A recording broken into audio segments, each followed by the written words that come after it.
你刚才为了救那丫头，硬扛了我无数刀气，已然受了极重的内伤。1炷香之内，你若再运功，不用我出手，你都会经脉寸断而亡了。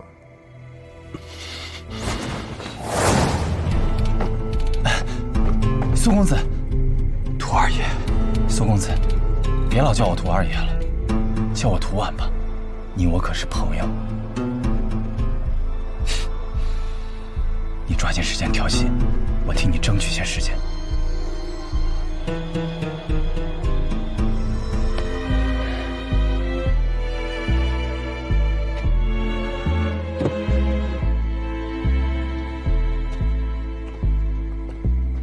1炷香的时间，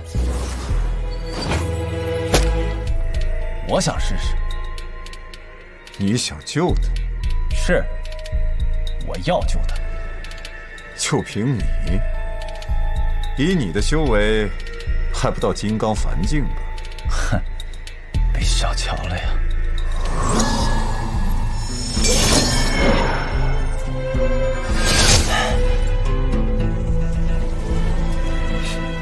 能跟苏公子拼到这般地步，想必你也是强弩之末。或许现在的你，还不如一个金刚凡境。既然求死，那便赐你一死。你们千金台的人，也肯为所谓的朋友付出生命吗？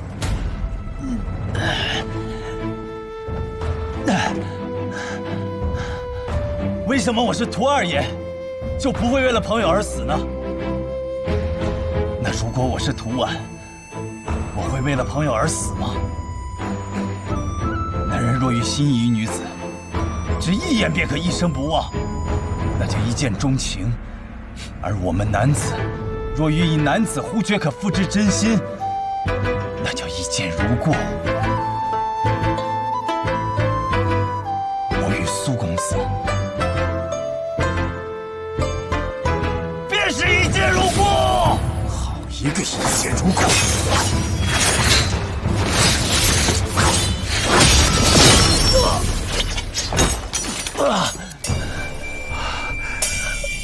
苏公子，我武艺不精，只能行至此处。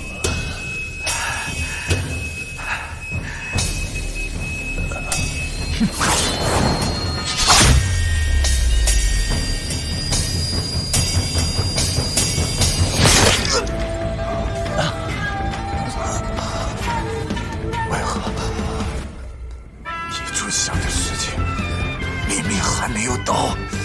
因为我是苏沐雨，暗河的苏沐雨，所以我总是比其他人想象中的要更强一些。也罢。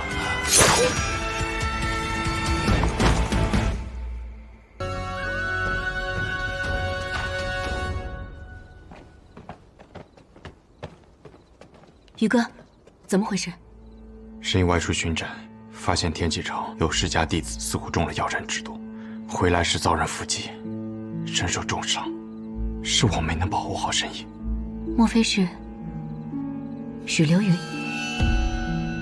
你怎知是他？京城刚刚得到的消息，刀鬼许流云入了天启城，而且还和飞虎将军府有些来往。没想到他这么快就动手了。他跑了？他已经死了，是飞虎将军府。看来长河最初的猜测没有错，还是大皇子骁勇所为。那个叶阳，很有可能也藏身在飞虎将军府。我们一直盯着飞虎将军府，想要追踪叶押的踪迹，但是他们总是故布疑阵，引得我们耗费大量精力去追踪，但是每次都是虚晃一枪。看来这刀鬼，就是在我们被调虎离山之时离开了将军府。我要去趟将军府。宇哥，你疯了！不必管我，你们好好守在此处。宇哥不肯，你现在当务之急是抓紧疗伤。如果拖着重伤之躯去强行报仇，那岂不是得不偿失？我若不去，你觉得接下来会发生什么？这鹤羽药庄还能安全吗？如果我是他们，知道神医掌握了药人的秘密，那不惜一切代价也会杀死他。就算刀鬼已死，也会派出其他剩下的高手追杀到底。看来这鹤羽药庄很快就要高手云集了。我和青阳早些布下的阵法还在，外人应该没有那么容易进来。如果现在把神医转移呢？去昌河闭关的那间密室。我虽不懂医术，但毒术和医术略有相通。神医他现在不能动，若再被人带着跑来跑去，体内真气乱窜，随时都有可能会死。所以我必须要去，我要让他们看到我的愤怒。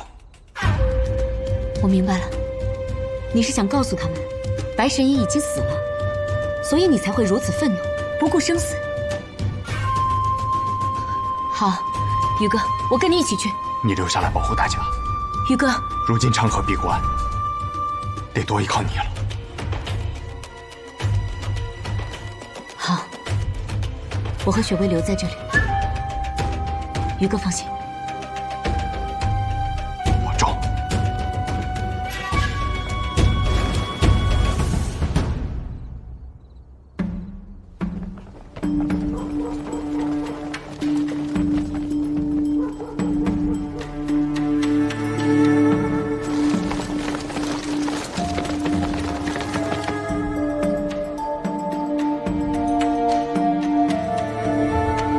他们来了。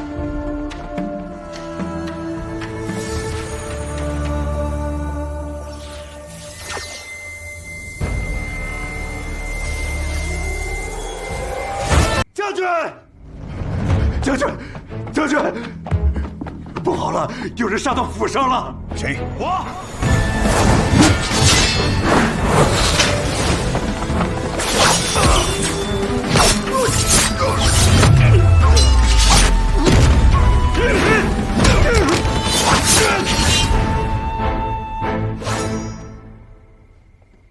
安和苏梦雨，你好大的胆子！来此何意？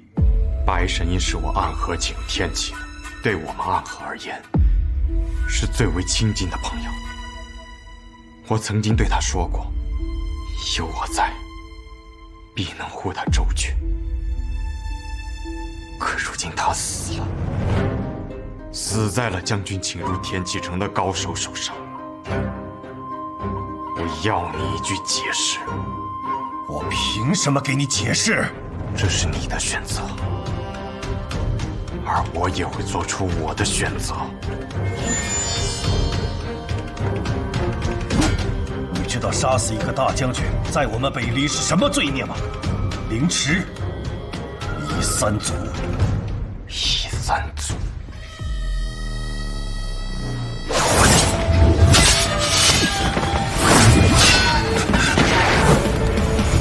苏沐雨，你身受重伤，若再催动剑气，必死无疑。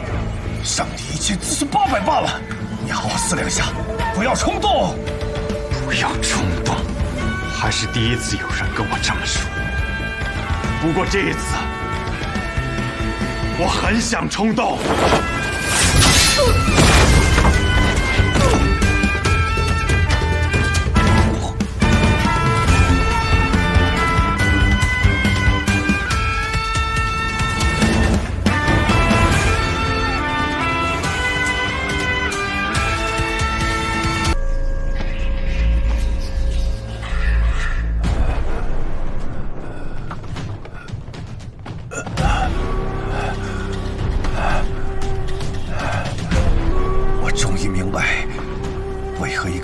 江湖组织依捕他们，会如此看重安和之强大，从苏家主身上可见一斑，也让我们这些从战场上苟活下来之人反而相形见绌了。将军曾在战场上卧虎杀敌，毫不血勇，如今却在这天启城中操纵阴谋诡谲，可曾记得当年策马上阵的自己？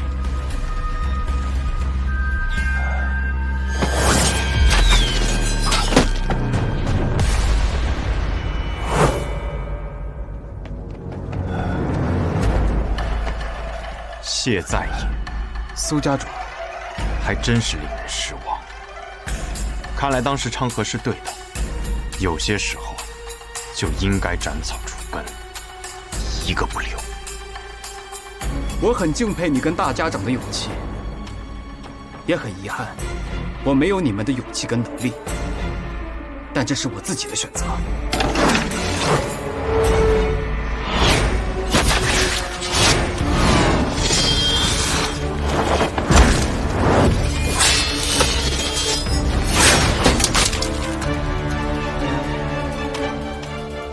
是啊，正因为我和昌河足够强，所以才能看到那杂草重新生长起来之时，再让它灰飞烟灭。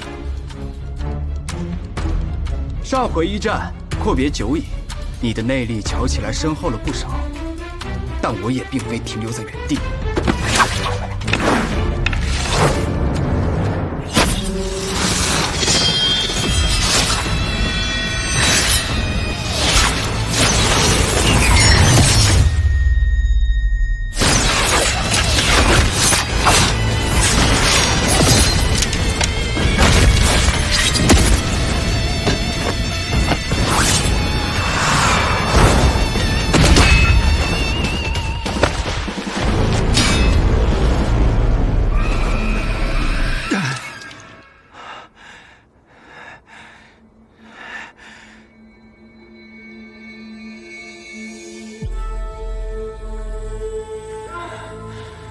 唐灵皇，真气乱泄，剑意不减，杀意更强。苏家主，你这是走火入魔了。看来在你心中，我那小师叔很重要。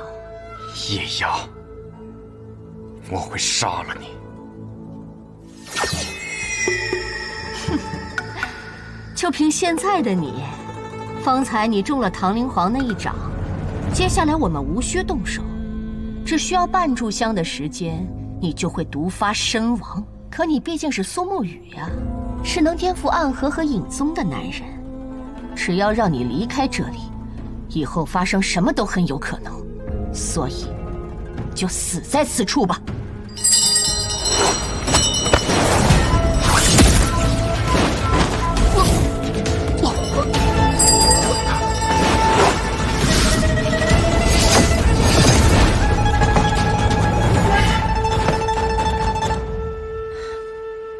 我还是第一次见你这副模样啊，小沐雨。老师，小昌河怎么不在？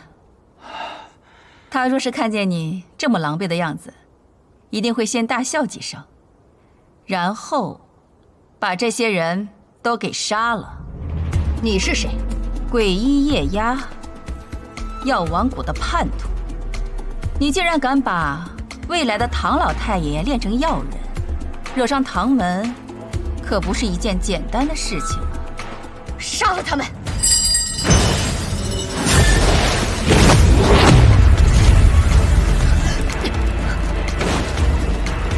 炎魔掌，要追吗？不必了，因为就算追上，你们也会被他杀死。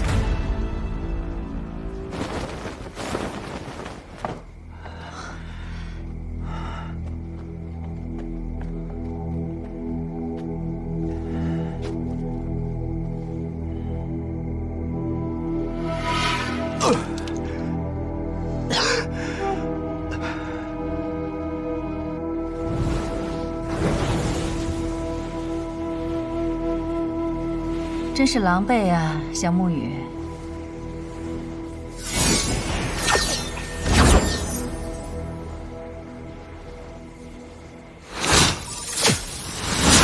哥，我们为何一定要与他们合作？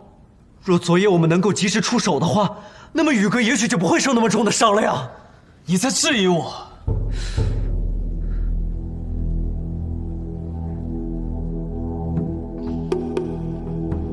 大哥做的决定，一定有你的原因。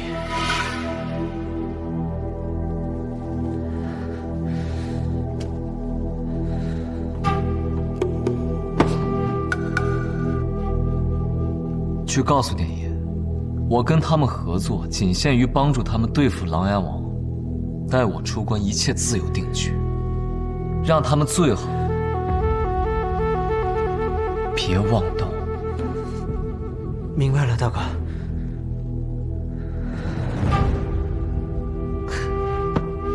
去吧。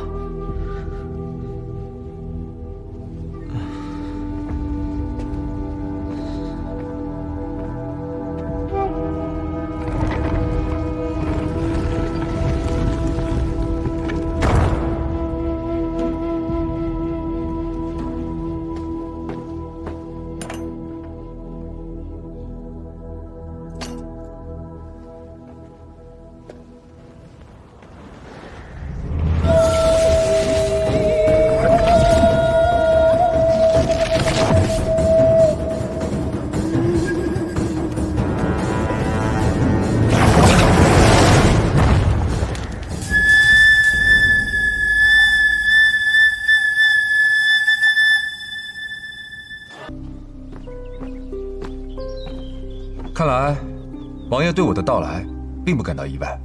昨夜的事，连月跟我说了。神医他还活着啊，那便好。也不是很好。如今我们暗河的大家长正在闭关，一位家主身受重伤，一位家主又远在暗河，还有一位家主呢，打架也比较一般，那便是我。但现在又发生了一件很离谱的事情，所以我觉得需要几位守护使的相助。没有几位了，就这一位。什么事？倒霉催的，怎么偏偏受你这个祸害？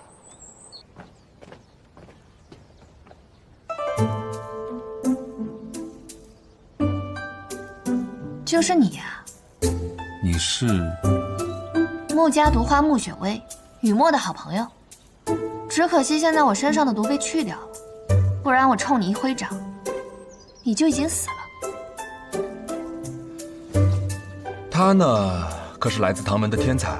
你的那些毒虽然厉害，但是想杀他，那还是远远不够的。我们走吧。去哪儿？原本还想等神医醒了之后多问些消息，可现下也不知他何时会醒来，而如今只能去调查那什么破统领的儿子了。我是真讨厌天启城这地方，我们赶紧走吧。去你的望城山？那你要一起吗？那边不收女的。玄武使，那咱们就分头行动吧。哎，苏沐雨他们在哪儿？受了伤，自然是在屋里。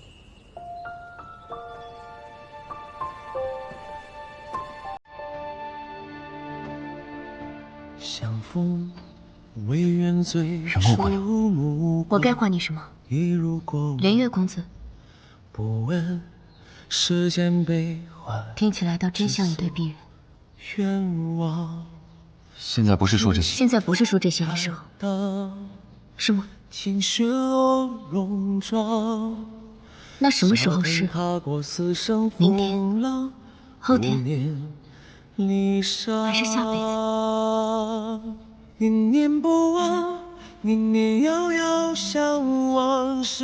我只问你一次，你心里有没有我？在唐门一别，我时常会想起云母。好，那为何从来都不来找我？我一直在追寻大师兄的下落。我再问你，如果你的大师兄成功获救，你会去安河提亲吗？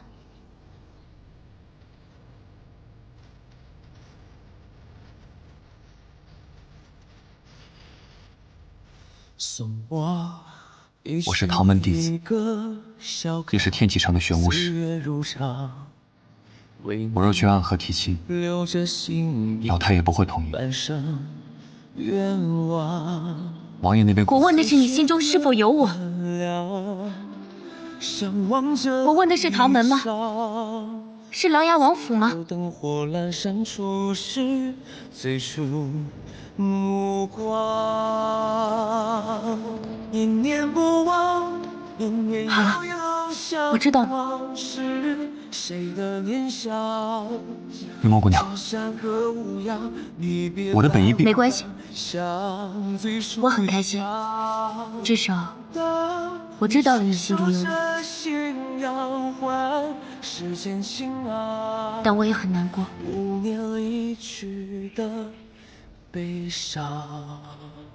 没想到，在你心里，安和是这样的存在。喜欢我这样一个暗河女子，是件很丢脸的事情吗？我不是这个意思。我要问的问题已经问过了，接下来我们是一起行动的伙伴。你大师兄，我们会帮你救出来。宇哥和小十一的仇，也一定会报。走吧。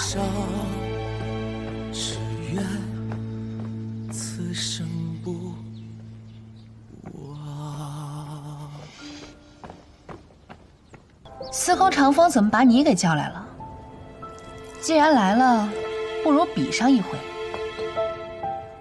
观他人观书不语，才为君子。他说有一残局难解，叫我来一同看看。确实是一局佳意啊！过来书中寻解。啰嗦。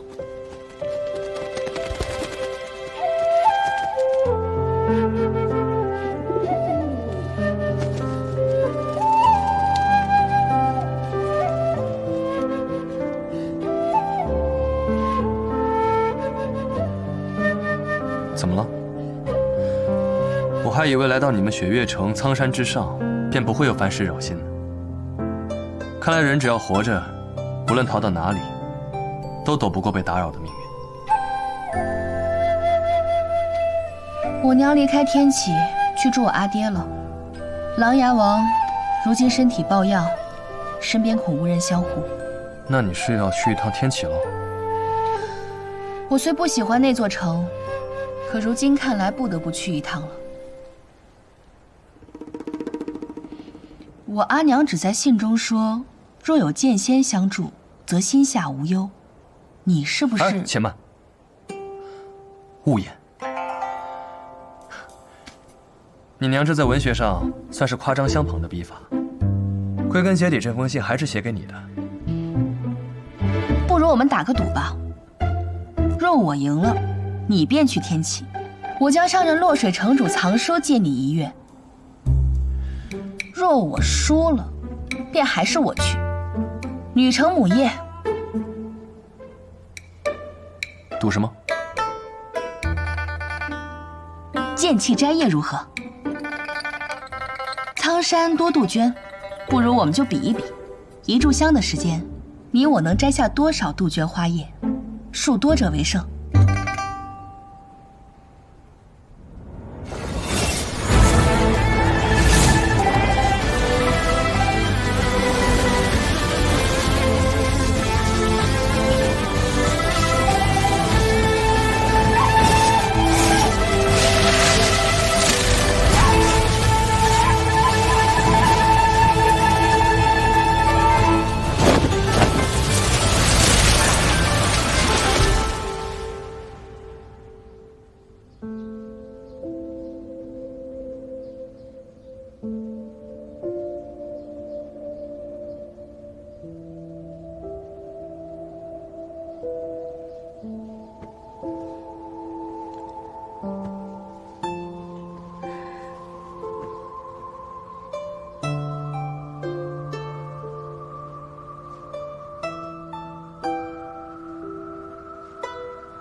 原来我还活着。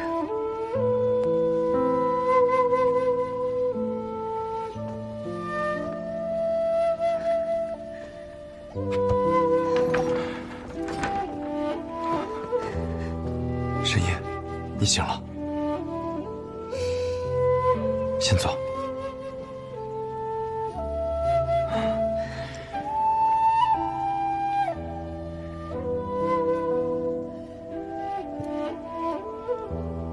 如今伤势过重，不宜乱动。这话说的，你是神医，我是神医啊。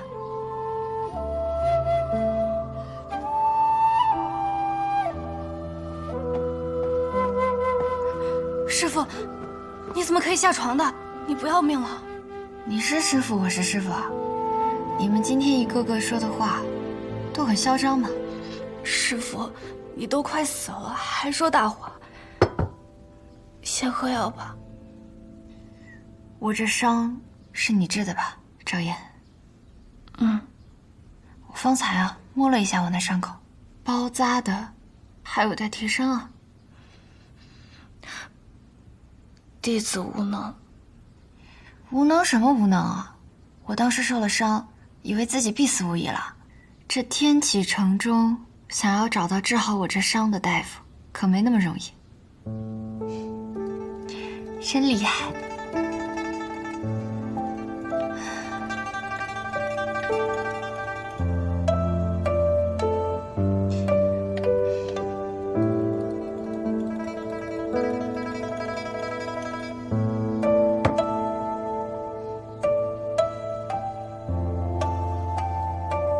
你把手给我。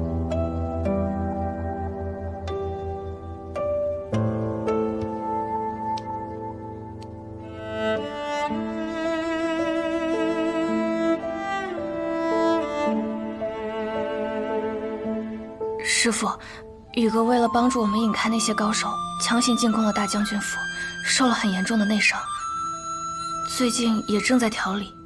我开了些药，但不知道对不对。师傅，你要不要看一眼？不是内伤的事情。你行事我信得过，治疗内伤是我交给你的第一件事。若是这都出问题，那岂不是要逐出药王谷了？好了，我也该休息了，你们出去吧。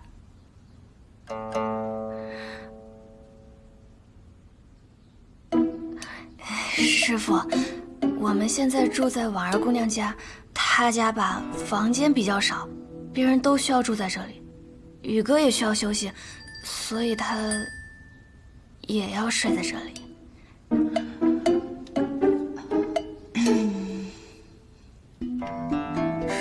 睡哪里啊？睡隔壁。哦，你先出去吧。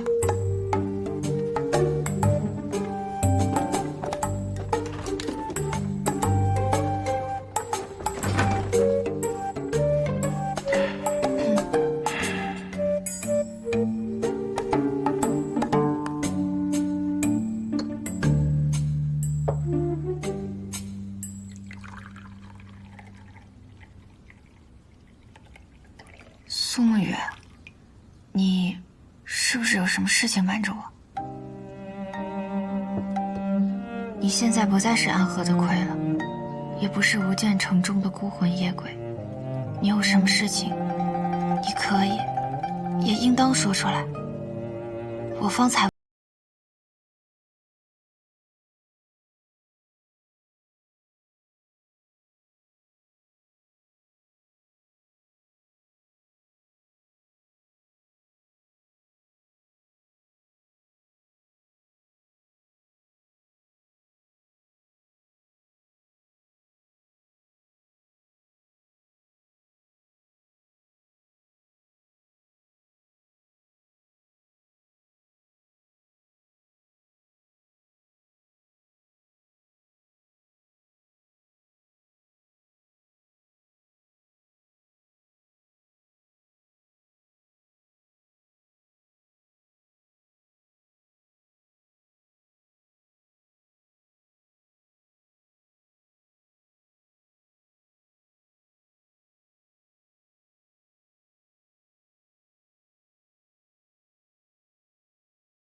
但你千万记住一点，不许逞强。自然。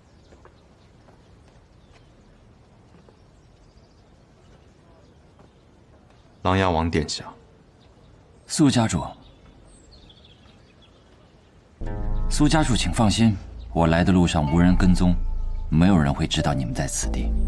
殿下师从学堂李先生，很多年前便已是闻名天下的高手，我自是放心。殿下曾被世人称为风华公子，智慧谋略天下无双，城府亦是深不可测。果然，直到我舍命战过一次，殿下才敢完全相信于我。在这天启，即便是我，每走一步也都是如履薄冰，所以我不能错。苏家主，抱歉。我听二爷说，目前南决战事危急，青龙使和你麾下所有精锐已前去相助，白虎使多日前不见踪迹，朱雀使司空长风很多年前便已回归江湖。如今你身边只剩下唐连月一人，自你助你兄长夺得帝位开始，这应该是你最弱的时候了。看来，苏家主对于这天启城的一切已经是了如指掌了。这其中当然有一些巧合，比如雷梦莎遇困，但有一些应当是你刻意为之。你故意让自己变得很弱，你在等什么？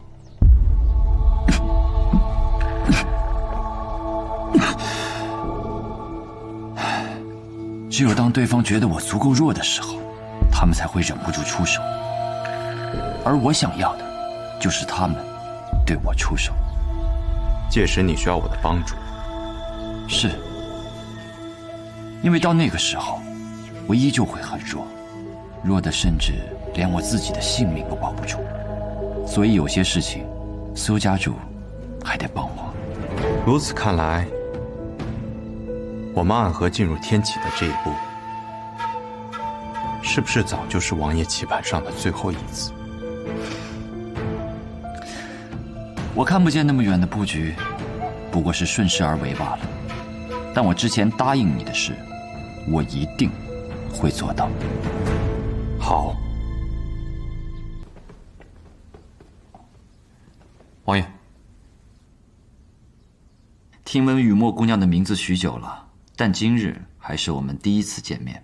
之前暗河入天启，本想来一见的，只是那个时候连月没有回来，见我就没有那个必要了。王爷说话倒是有趣。请坐。谢王爷。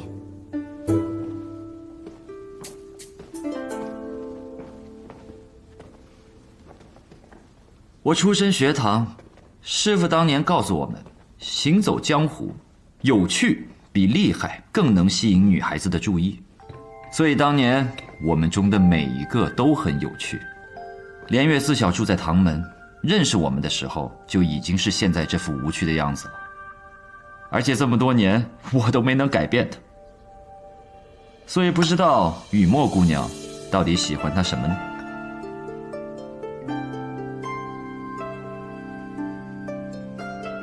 以前喜欢，现在不喜欢了。哦，怎么又不喜欢了？他胆子太小，我喜欢胆大的男子，比如王爷这样的英雄豪杰。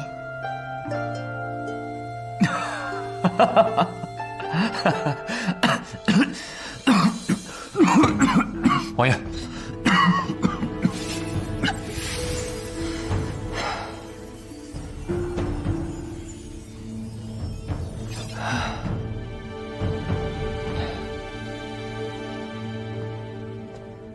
雨墨姑娘，但连月是可以真正依托的男子，而我不是。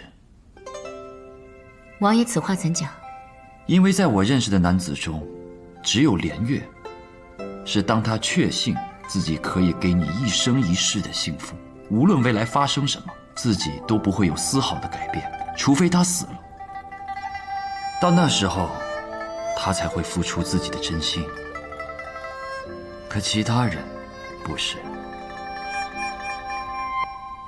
王爷，现在不是说这些的时候。我师父原来跟我说过，男女之情，风花雪月，在任何时候说起都是应当的。不久后便是大朝会了，许多达官贵胄家的公子，偏偏在这个时候中了要人之毒。很明显，这是大皇子有什么图谋。加上最近天启城中，对王爷流言纷纷，这肯定是冲我们来的。其实我觉得这两者都有可取之处。一个想爱就爱，爱得坦荡，爱得自在，所以在开始的时候，总是能如此炽烈；而一个要等到万事皆定之后才爱，总是少了些波澜，也会让这位姑娘多受些委屈。但是，连月是个很好的人。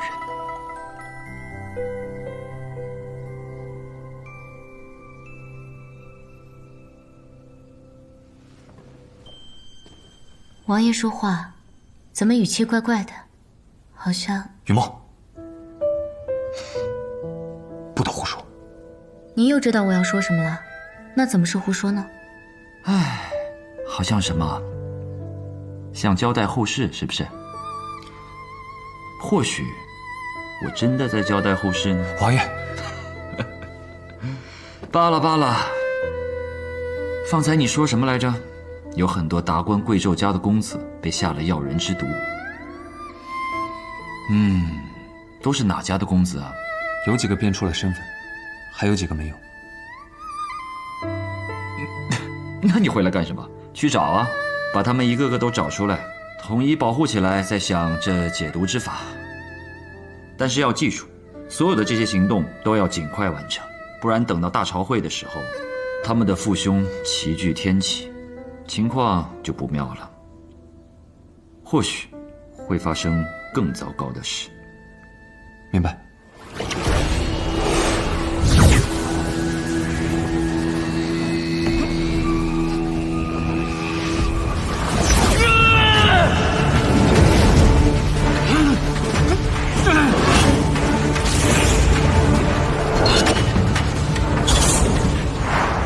哥哥，你要死在这里了吗？不会的，我一定会带着你从这里离开的。那阿娘他们呢？我们还能把他们救回来吗？可以的，我们都会活下去的。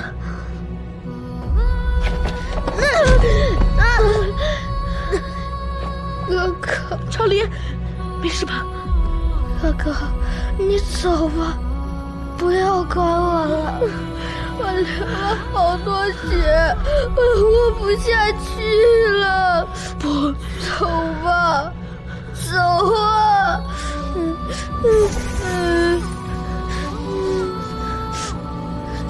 走啊，哥哥，走！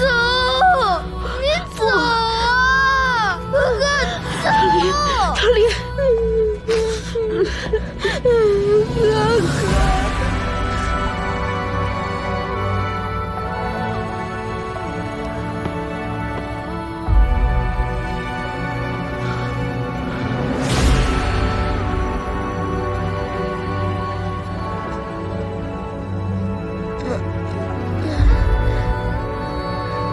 这一次不跑了。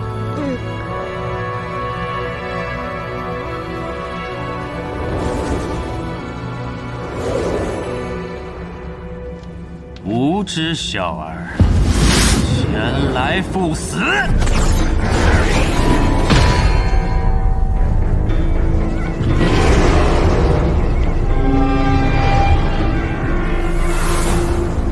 阎王深浅，何来胆量让我赴死？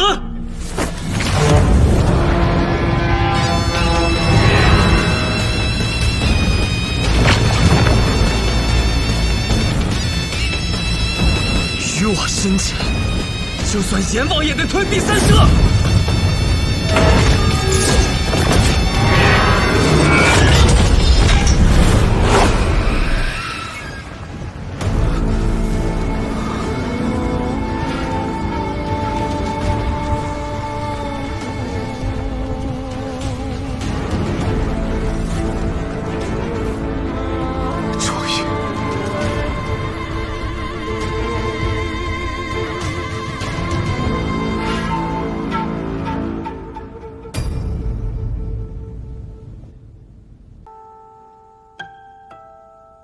听那个丫头的，能不能现在就离开天启城？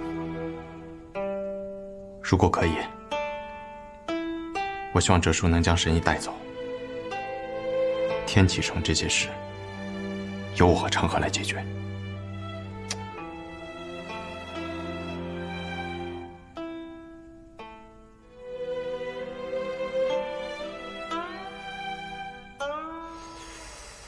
真子讲的话，那就烂了不？你看你现在这个样子，你还能做什么？你要是不想把你这个身体变得跟我一样千疮百孔，那最好的方式就是不要再动武，好好跟我那个女疗上几个月，真子才不会留下隐患。我会尽快恢复，请哲叔放心。放什么心啊？我跟你受的是一样的伤，我一眼就看得出来。如今你要是现在来一阵风，你就如同这盐一样飘散了。可哲叔，你不仅没有死，还依然是我们苏家第一高手。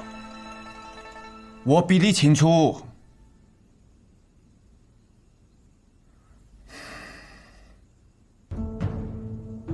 如今的我，若是遇到真正的权力一战，与势均力敌的对手死拼，那便是必死无疑。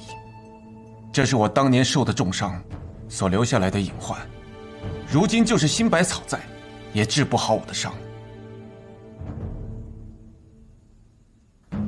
我以后还想将女儿托付给你，所以我不希望你变成跟我一样。哲叔，我有我的打算。你有个屁的打算！你最后的打算，总是要拼出自己的性命，跟了你郑子丽，最后都是要当寡妇的。不过也没得办法，你就是郑子丽，所以你才是苏沐雨。既然我那个女跟你都下定了决心，那么就由我来帮你。这是不可！有什么不可的？你若是用此功，会遭到巨大的反噬。你放心，我还不会死，我会留着我这条命来照顾我那个女。苏沐雨，你没得办法的，你必须要接受我的整齐，不然你折属我，反而会立即而亡。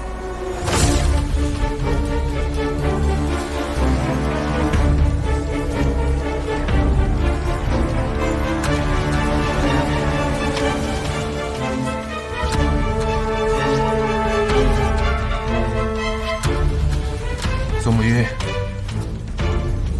等度过这次劫难，就离开江湖嘛。离开江湖，比如回南安城，你就做一个一辈子的小药童，帮我那个女卖药、捣药、煎药，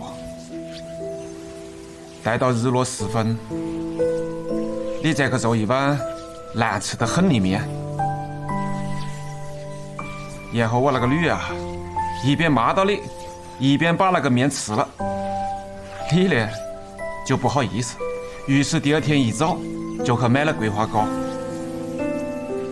郑子的一辈子是不是也蛮好？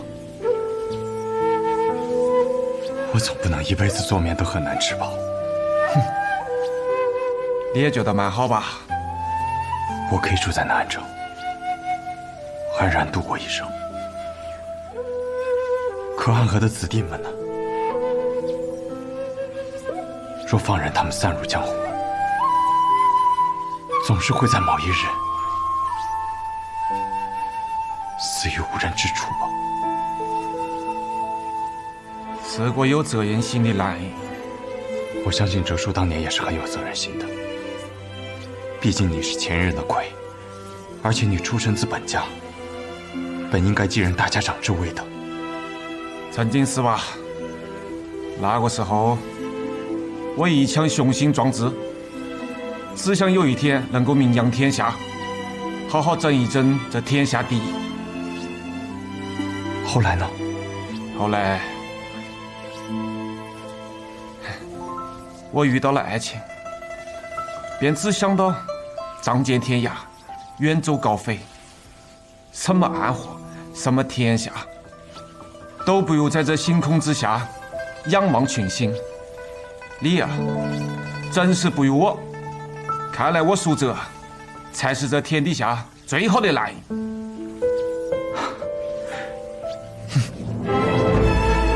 狗爹，你在干什么？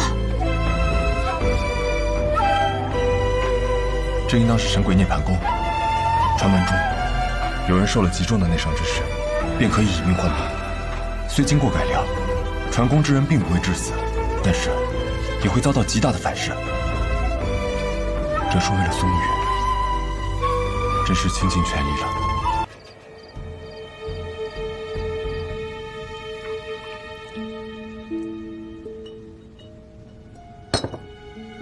这酒好啊，就是不太经喝。今夜的大家长，看来喝了不少。因为今夜我千杯不醉。虽然听起来是有几分无耻的计划，为达目的不择手段，但和我苏昌河很配啊。那么大家长，这座天启城会是你的？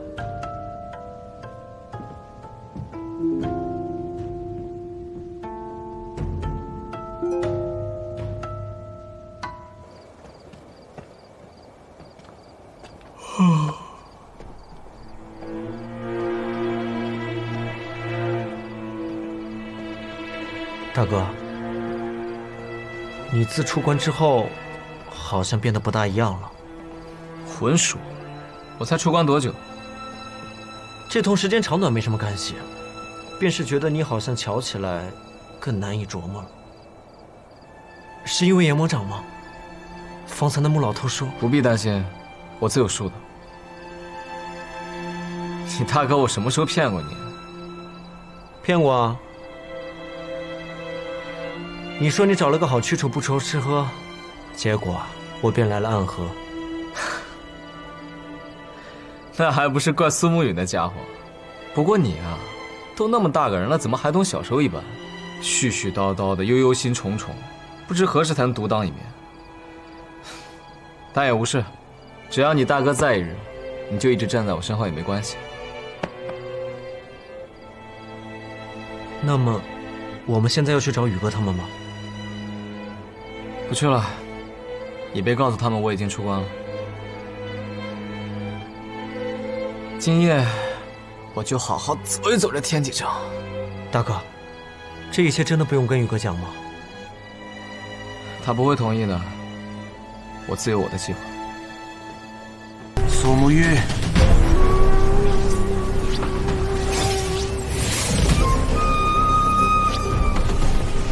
涅槃重生，你将会变得更强。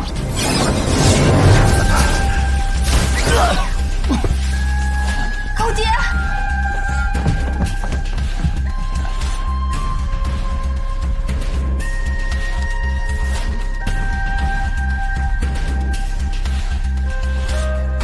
放心，他没得事。狗爹，你还逞强！神医，哲叔如何了？吴大爱，吴大爱便好。来了好多人，除了金无畏，还有别的高手正往这边赶来。你们带着苏沐雨、哲叔还有神医先走，我留下来拖住敌人。只有你一个人，太危险了。如今大家长不在，苏家主也晕倒了，那么暗河便是我最大，你们都得听我的，给我走。你们先把苏沐雨和哲叔扶起来。穆家主，为何不一同走？一起走的话，很快会被他们追上，而我留在这里用迷雾阵法拖住他们，他们会以为我们所有人都还留在院中。放心，我自有保全之法。太深。走啊！你们留在这里，所有人都会死。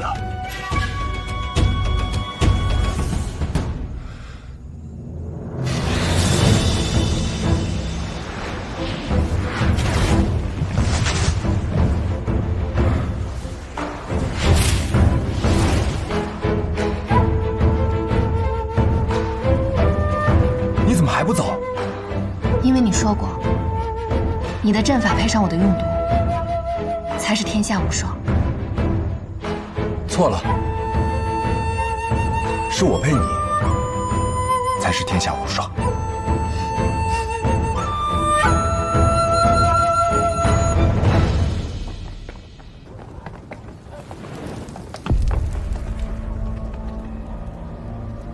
是毒阵，和那日在药府之外的一模一样。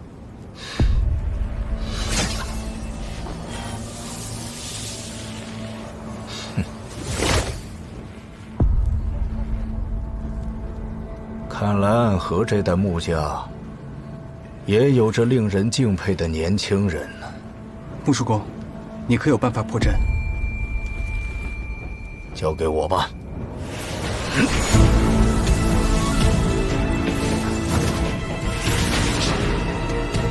这阵法外面同样有个精通阵法的高手，我们的毒阵撑不过一炷香的时间，我的武功只会拖累你，你自己先走吧。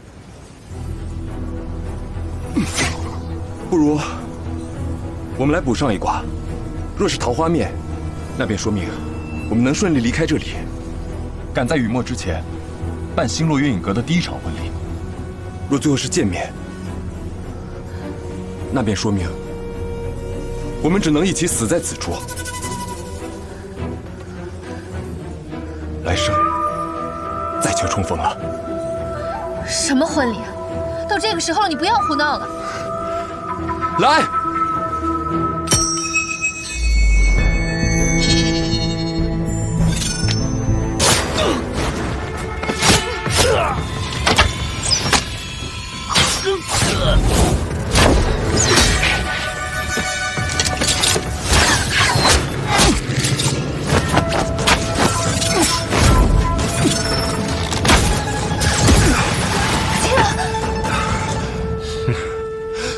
师妃！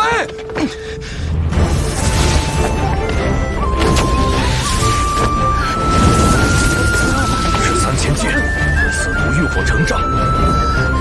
众人退3尺，不见口鼻。青儿，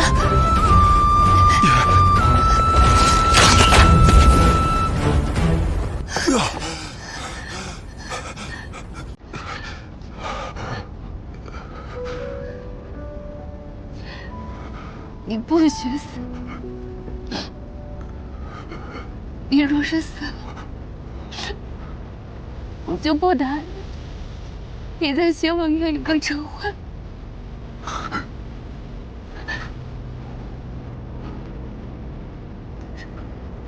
如果我不死的话，你别答应我了。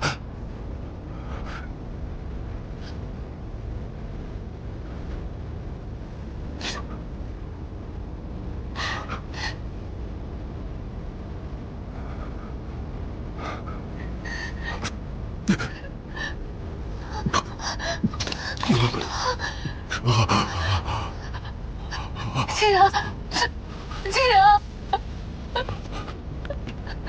青阳，青阳，青阳，别哭。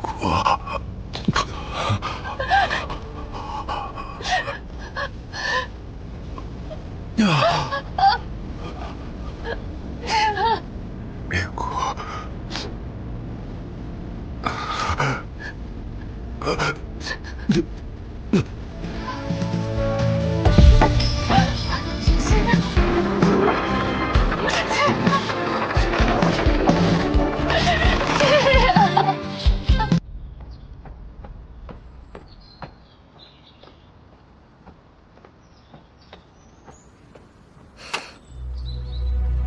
金无畏一直守着巷子不走，我们蹲守了半日，才找到机会，在内卫司的帮助下，我们潜进了院中，将穆家主提前藏好的重要物件都取了过来。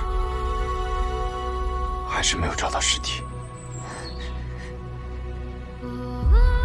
没有，只找到这个。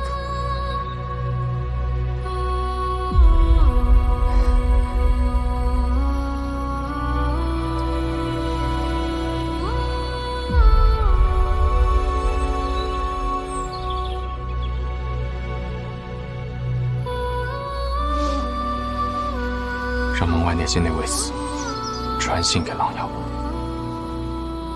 合作之时我会竭尽全力协助他，但除却合作外，暗河如今于天启留下血仇，当与天启城报德后再离开。若与琅琊王计划相悖，让他勿要阻拦。领命。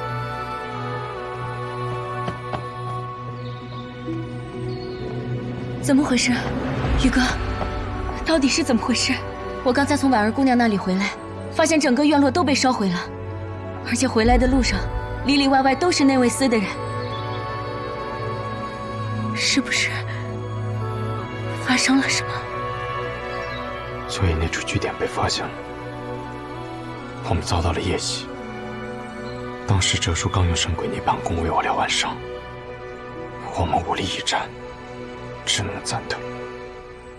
青阳和雪薇留下来殿后，他们没能回来。什么叫没能回来？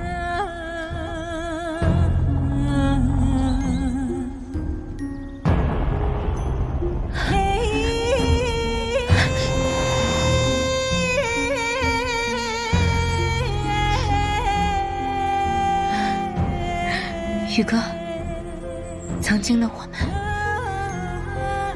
同伴的生死，好像是一件习以为常的事情。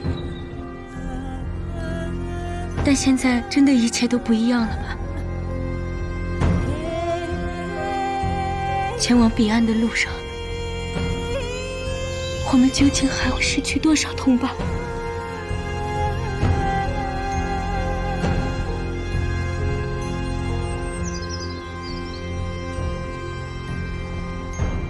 长河呢？他在哪里？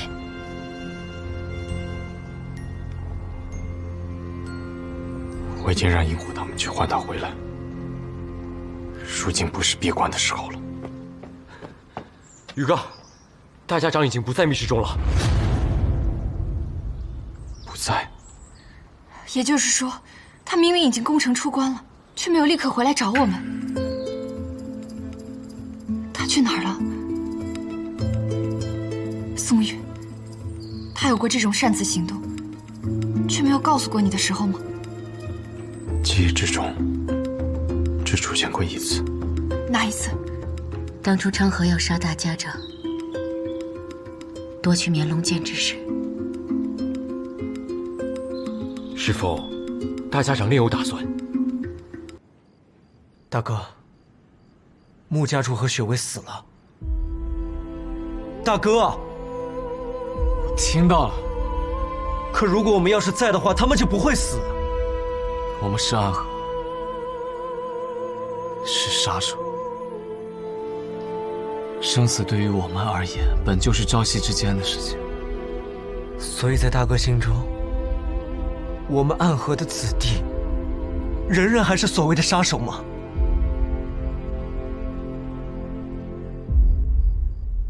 我们仍未走到彼岸，也没有摆脱他人的控制。你听明白那日大皇子的计划了吗？他想趁大朝会的前夜，让那些因自家子弟成了要人而被要挟的将军王侯，在天启城发动暴乱，同时亮出龙峰卷轴，让龙峰卷轴和要人之乱同时出现，然后嫁祸给琅琊王。最后自己再出手平乱，杀了琅琊王，以此吞并琅琊王的势力，铺平自己的夺权之路。是啊，这个计划若是几个月前和我说起，我只会当一个笑话。可琅琊王目前也似乎进入了四面楚歌的境地，战场之上，雷梦莎败退落雷山；朝廷之上，皇帝也不像从前那样信任他，而他的身边，几大守护也纷纷离去。所以大哥你就选择了更有利的一方吗？唯利是图，从来都是我最大的优点，不是吗？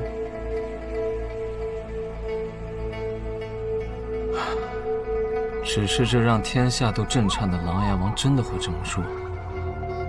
是不是我们暗河也在被他利用？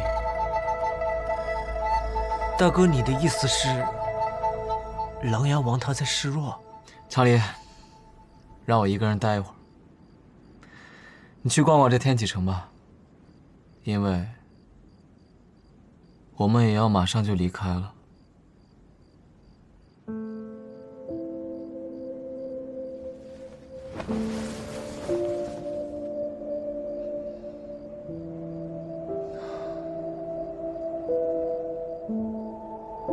确实是一座令人垂涎的城池，尤其是这入夜之后，倒似是那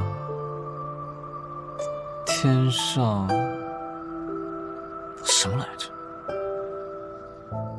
天上白玉京，12楼5城，仙人扶我顶，结发寿长生。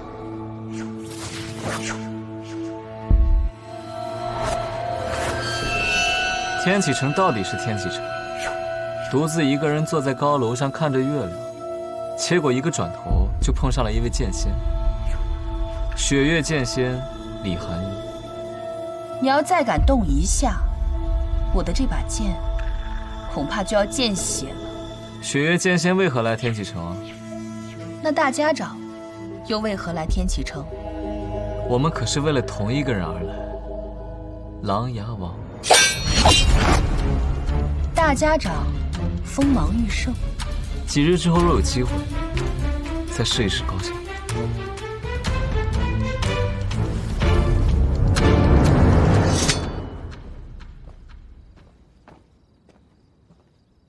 外面内卫司的人传来的消息。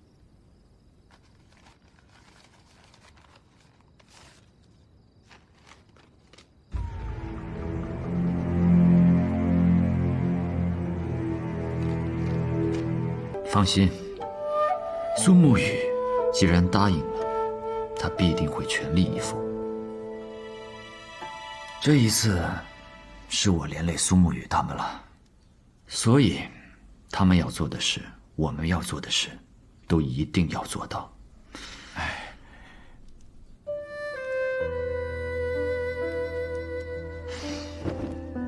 去把我的球衣拿来吧。王爷要出门，该入宫了。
次开口说谎，那解药果然开始奏效。哎，别过去！他之前融了雪薇身上的毒，后来又在鹤羽药庄把所有的毒气都吸走，现在身上五毒俱全。你疯了！大师兄体内的毒气被你击解了，只需要用真气将其余的毒逼出，便能无恙。可他身上其他的毒还没有解。无妨，我是唐年月，这点毒奈何不了我。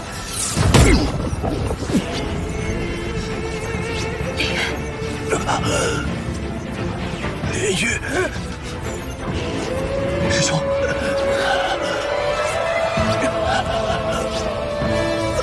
连月，杀了我！我投入苍流府，已经无药可救。杀了我吧！想死没这么容易。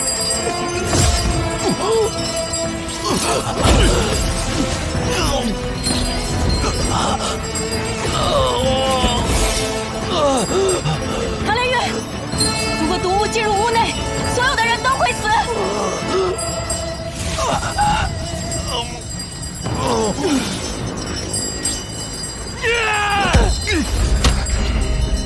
师兄，杀了我！杀了我！连月，记住我跟你说过的话，当有人拿我的性命要挟你时，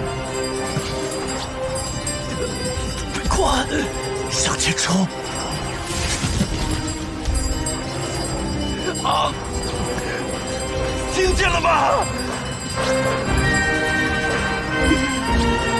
来呀！连月！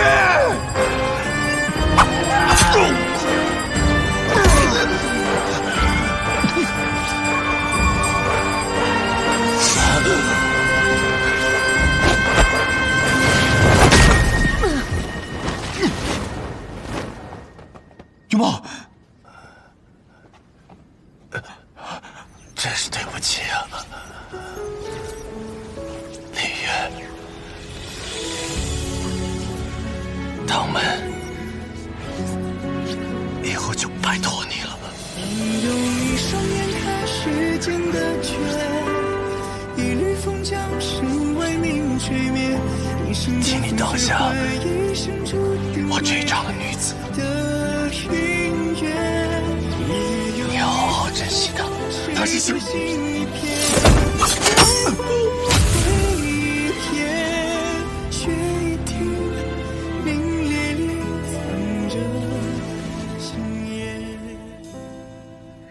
如此完美的妖人，就这么被你给毁了！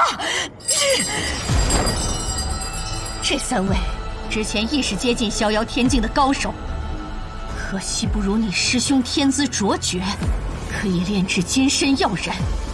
不过今日用来对付你们二位，我想也是足够。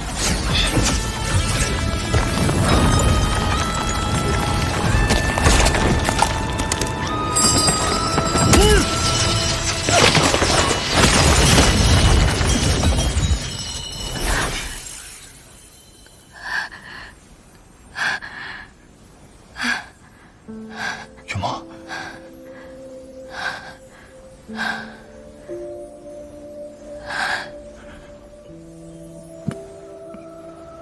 唐连月，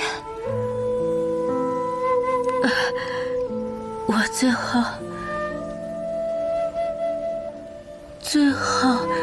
问你一遍，你到底会不会绝望？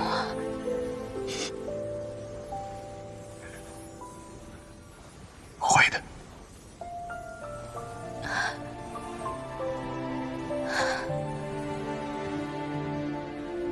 相逢唯愿最初目光，一如过往。那你能不能到我们星落月影阁那里还没举办过婚礼。好。抖音。你遥遥相望时，整个年少。这山河无恙，你别来无恙，像醉水一样。会怎么来呢？能不能针扎大一点？这样我也会很有面子。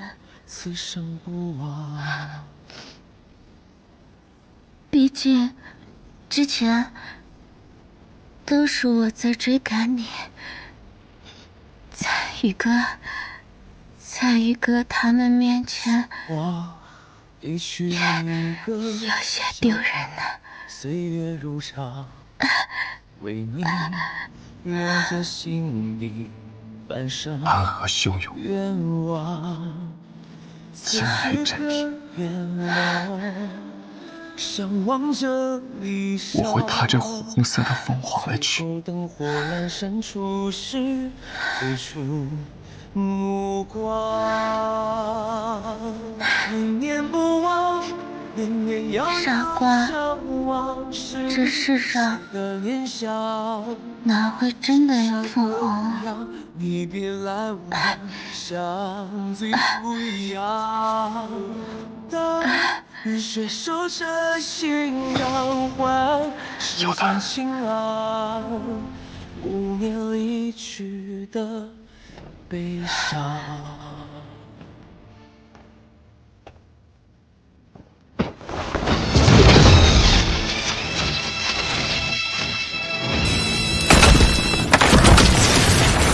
这是九江琵琶境外，我以3道暗器名扬天下。第1道为千鸟惊鸣，第2道为天雷无妄，而第3道是千鸟惊鸣和天雷无妄同时使出。我凤来迎！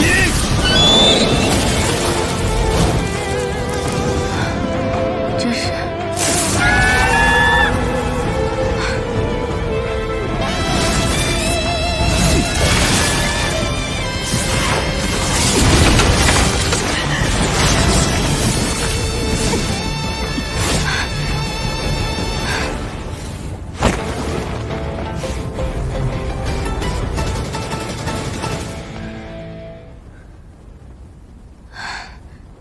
原来真的有凤凰，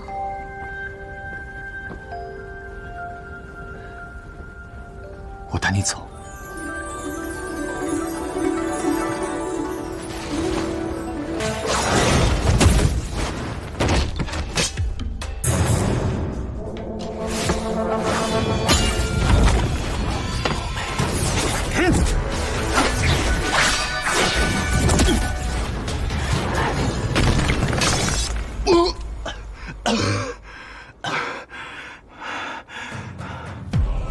这便是你所说的意义？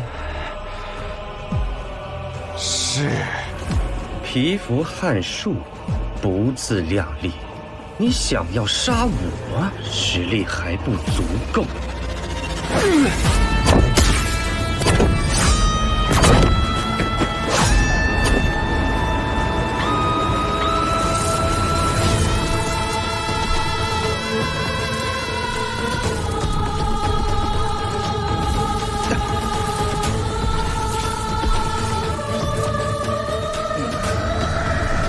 虚怀公，很好，苏沐雨，你很好，你的剑气更是好。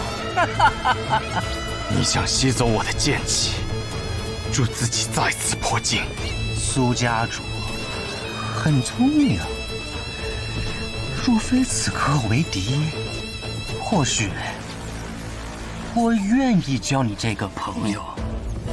我和大剑必然不会成为朋友。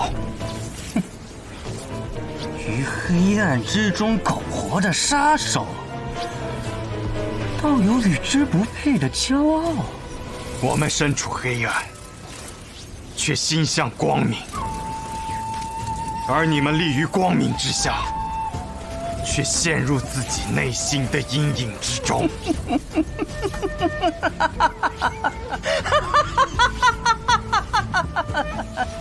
这不过是苏家主你的一厢情愿罢了。你的大家长已经将你抛弃了，此刻的他正在皇宫之外劫杀琅琊王。卓青大剑，你认不认为这世间存在一种绝对的相信？我和昌河，我和沐雨，就是一种绝对的相信。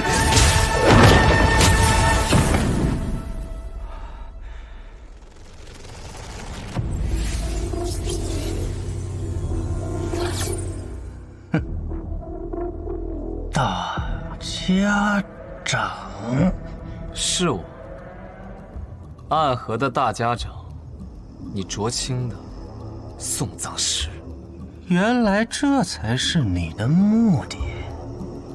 大家长，你藏了这么久，只为方才那一掌伤我？是啊。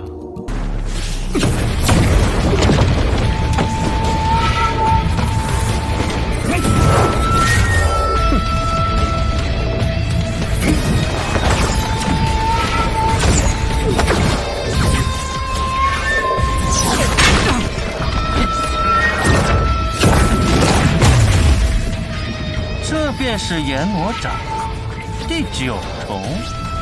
失敬，不过区区第9重罢了。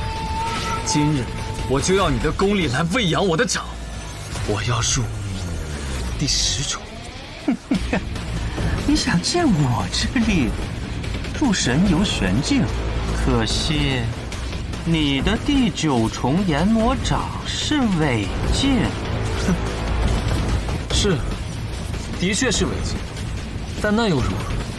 我苏昌河这个人就是虚伪、贪婪、邪恶，只要能赢，便从来都不惜代价。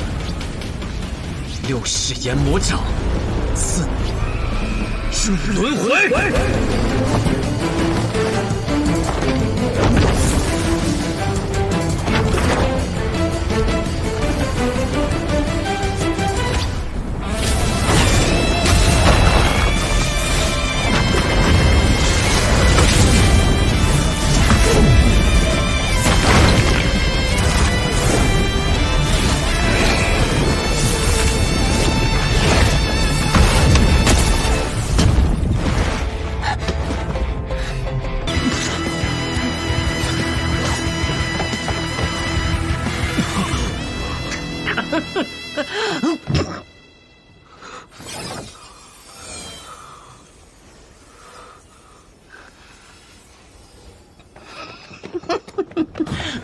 唐姐，唐姐，唐姐，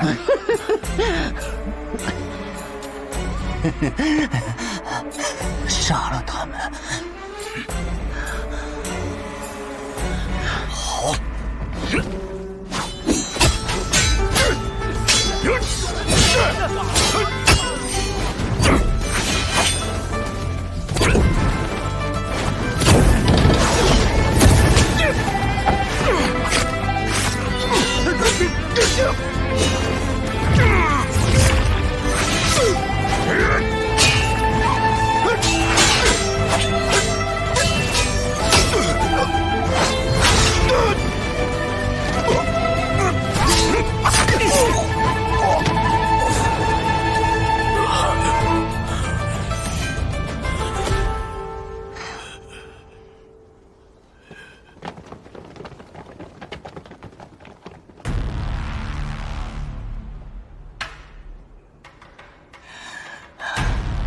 你们先回药庄，这里我和昌河处理便是。是。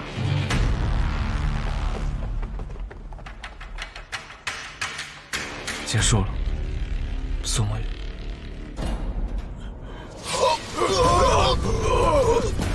大剑！你在做什么？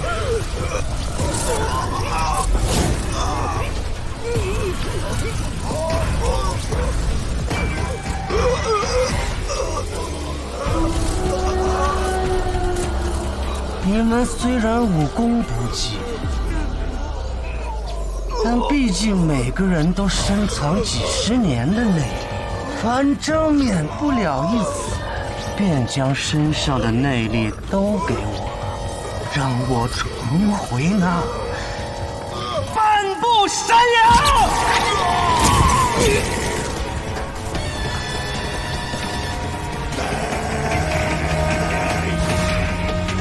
就你会吸内力，你给我死！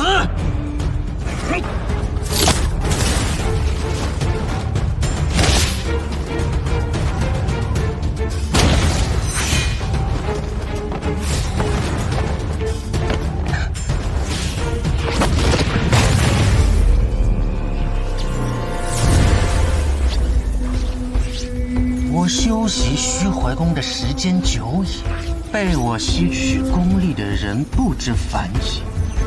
你竟然异想天开，要吸取我的功力也不怕被撑爆？暗河的送葬师也是鼎鼎大名，今日我便先为你送葬，再去杀了那纸伞鬼。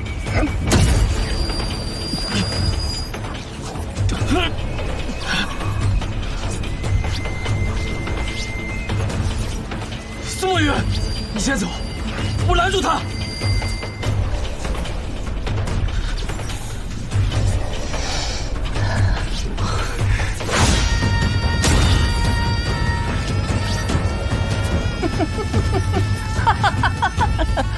没有用的。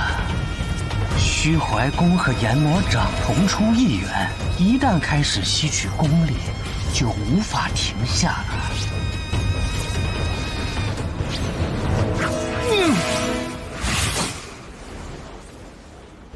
苏墨雨，你不要乱来，快走！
魔剑，为何这世间的光亮容不下我们暗河的存在？没有谁生来便是刺客，我们应当有再一次选择的机会。可为何你们一次次的阻拦我们？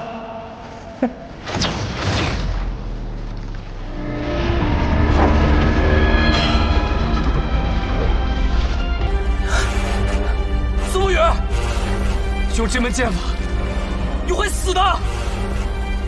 成河，若今日我的血能让暗河的水变得清澈而不再暗淡，那我便死吧。北离开国之时，和天武帝所对峙的风月侯麾下的剑魔创下过一门剑招——迷天杀六灭剑。是吧？杀敌，杀友，杀神，杀鬼，杀劫，杀无所不在，杀无处遁形。此为七杀，灭天道、妖道、神道、鬼道、修罗道、地狱道，此为六灭。卓心公公，选择一处属于自己的归途吧。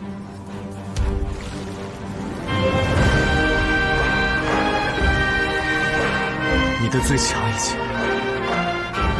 以己为名的木语，让我看看入魔之后的血是怎样的吧。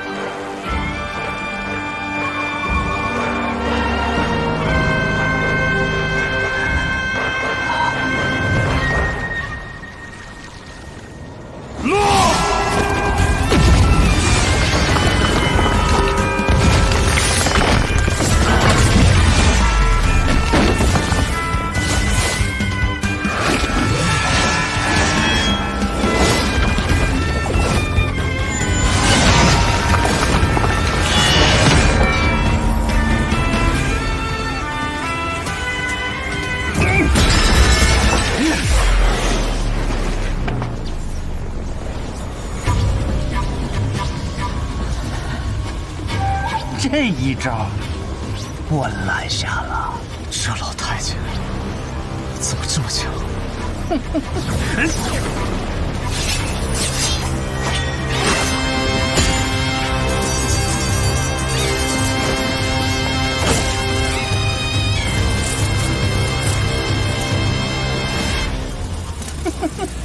刺吧！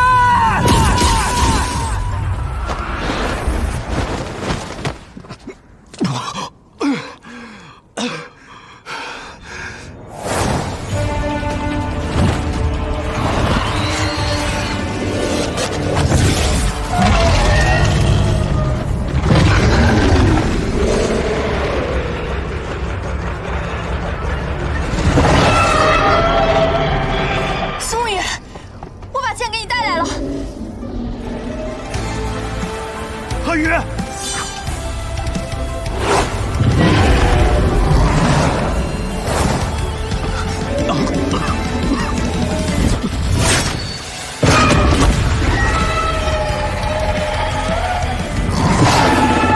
我出生在无剑城，自幼便与剑相伴。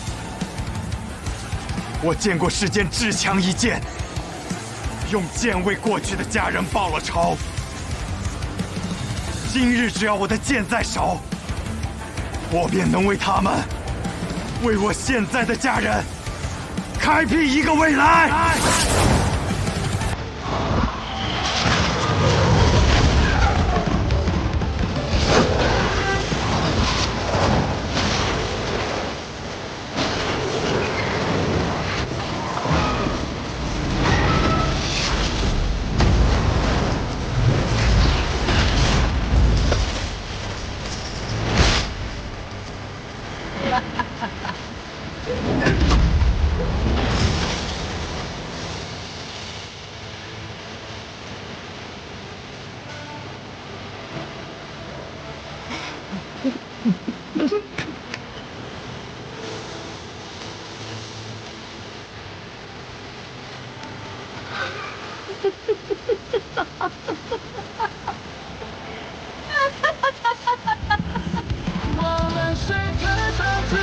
你即将入魔，即便杀过我，也逃不过一死。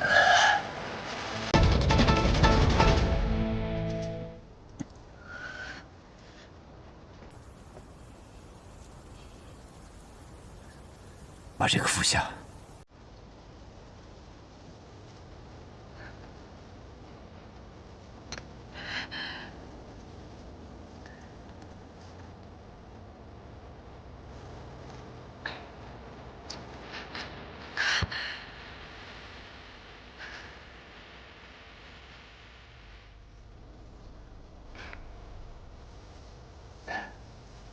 你来了。我来了，我来救你了。你不是说我的生死与你无关，你不愿意参与天启城这些破事儿？你管我，我想来就来。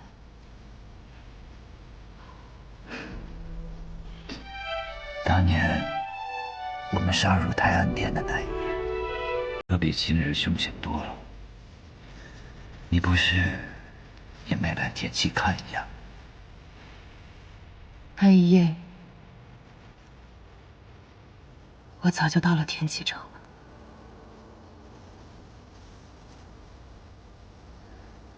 我在你身边安插了奸细，只要你遇到危险，他发出令箭，我就会提剑杀入兀国。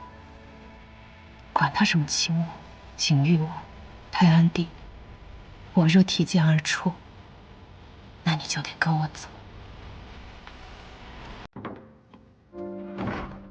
上一次受这么重的伤，还是你动的手。当时你可没现在这么着急。理什么理？坐过来说话。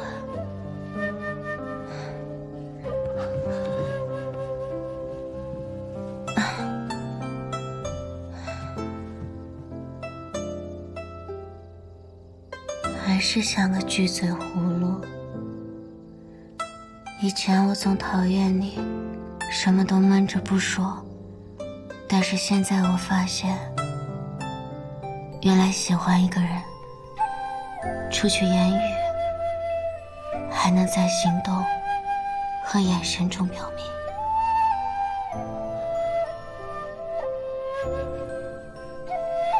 经过这一遭，我也算是确认了你对我的心意。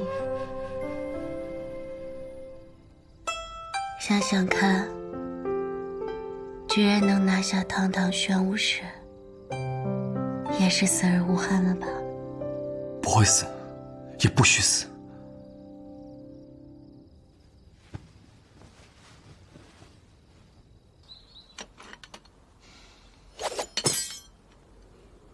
真是烦人。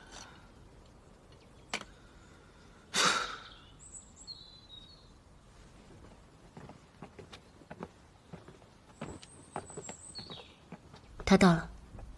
4天过去了，希望连月使给我一个满意的答案。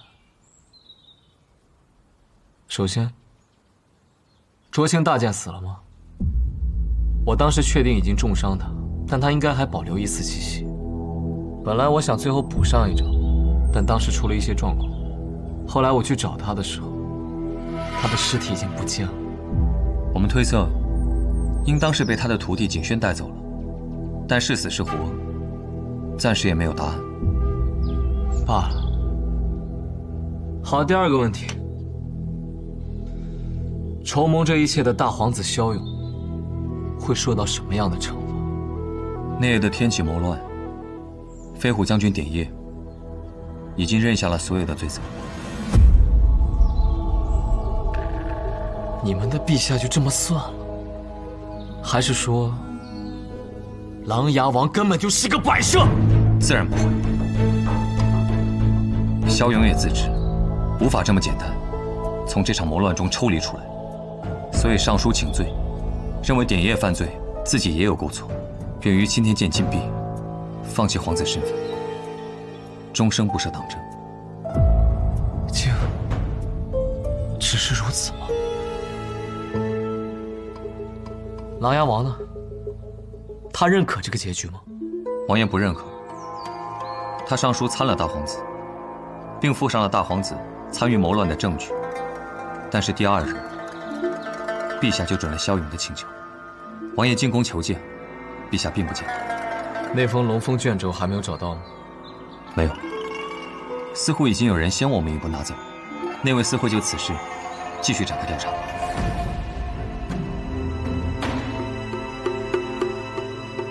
回去吧。2个答案没有一个令人满意。大家长接下来打算如何？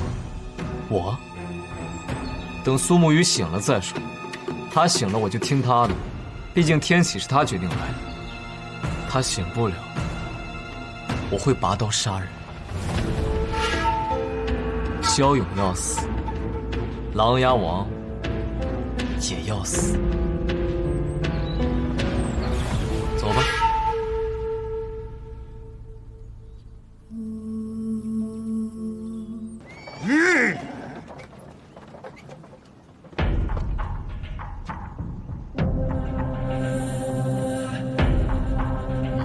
何人？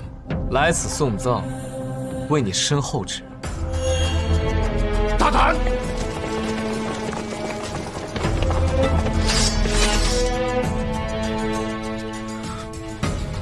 大胆吗？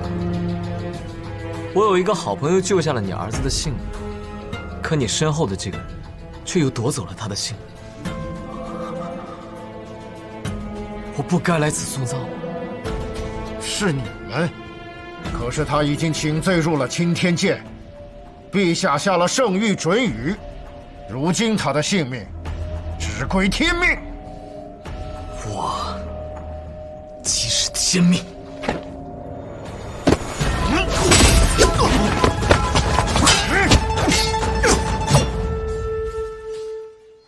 殿下打算去关禁闭吗？苏家主，你们已经赢了。琅琊王他们定然会遵循之前和你们的约定，让你们的暗河走入属于自己的光明，又何必咄咄相逼呢？所以皇子便可以肆意的杀人，就算最后要接受惩罚，只要放弃自己的身份，便能苟活于世，对吗？我还未踏入青天剑，我现在还是一位皇子。你知道当街杀死一名皇子是什么样的罪孽吗？你们暗河将永永远远不可能迎来所谓的光明，影子永远是影子，一旦碰到阳光就会消失。你们会成为北利最大的通缉犯，你们的画像将会一直被张贴在每座城池最显眼的地方。青阳和雪薇死的时候，雨墨问过我一个问题：曾经的我们，同伴的生死似乎早就是一件习以为常的事情，可如今的一切都不一样了。通往彼岸的路，究竟还要死多少人？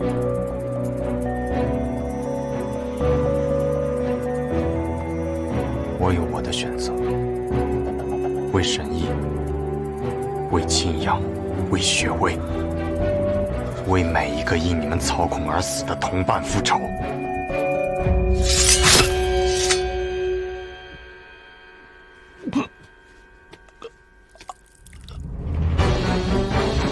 我的选择自有我的意义。从今以后，整座天启城当记住我们暗河的名字。没有人能再将我们当作可以肆意操控的棋子，因为他们已经看到这样做的代价。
怎么，你也感受到它的气息了？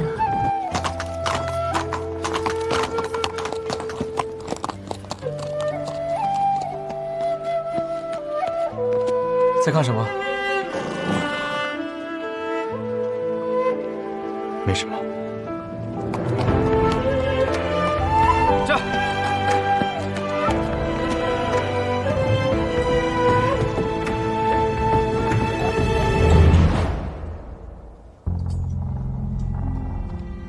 苏云霄，我绿他现在啷子了？他没事了，你放心。我既然出手了，就一定会救下他。不过，我有个条件。什么条件？你讲。我要暂时带走这位神医。为什么？因为我接下来要练一门功夫，随时需要一位神医候在一旁。我不想被苏沐雨盯上，那是一件很麻烦的事情。你知道我的性格，你若敢多言一句，白鹤怀就永远不会回来了。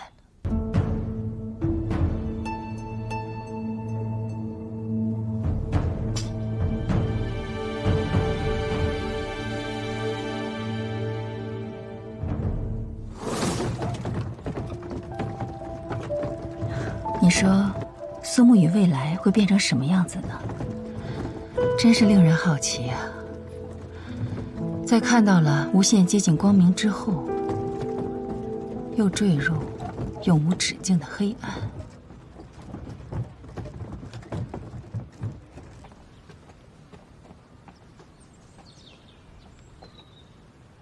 我们要离开天启城了，来和琅琊王告个别。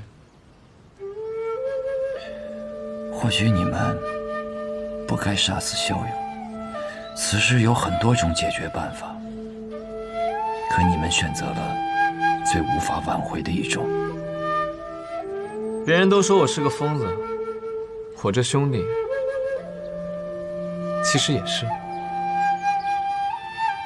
琅琊王殿下，或许暗河的彼岸并非最初我们期盼的那样，我们想成为的是可立于光明之下的人，并非权力斗争下的棋子。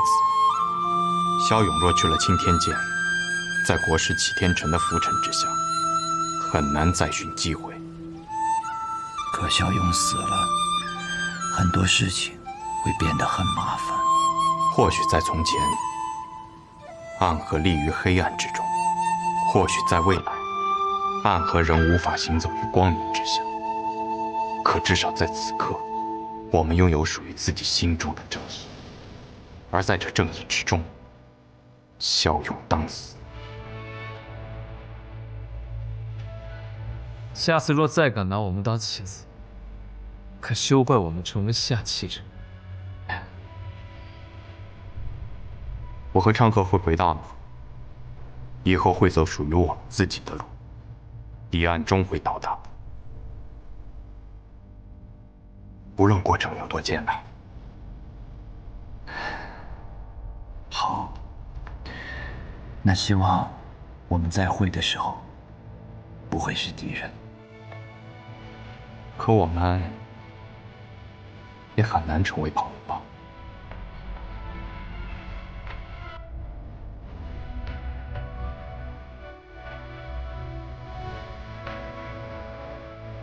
走了。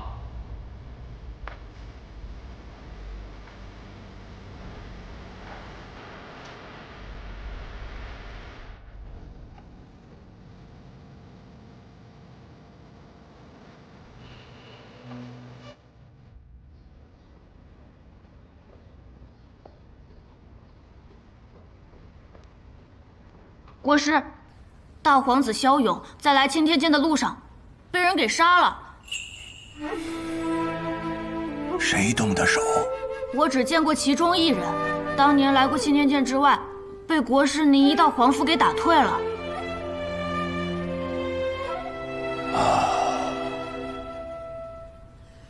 或许当日是我狭隘了。这位苏家主是值得一见之人。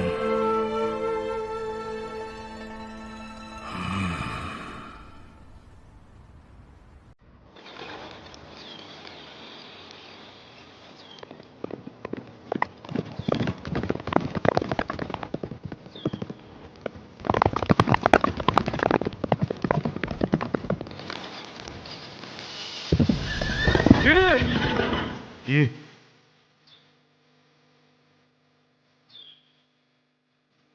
怎么了？啊？会后悔吗？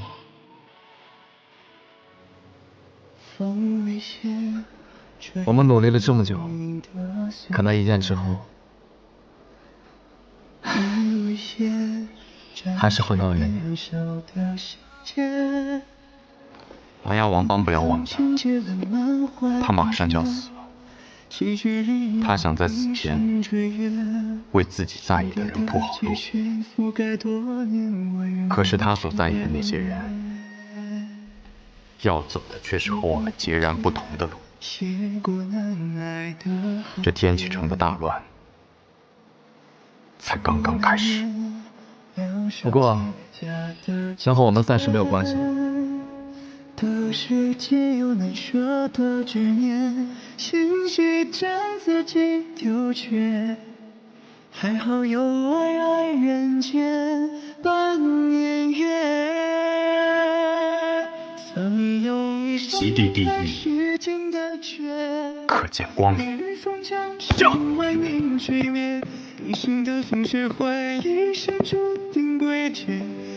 云雾皆散，剑一两人就这么一同朝前狂奔着，似乎此行没有终点，而亦没有归途。彼时，距离暗河下次踏入江湖还有8年，而距离苏沐雨和白鹤怀的重逢，则还有整整12年。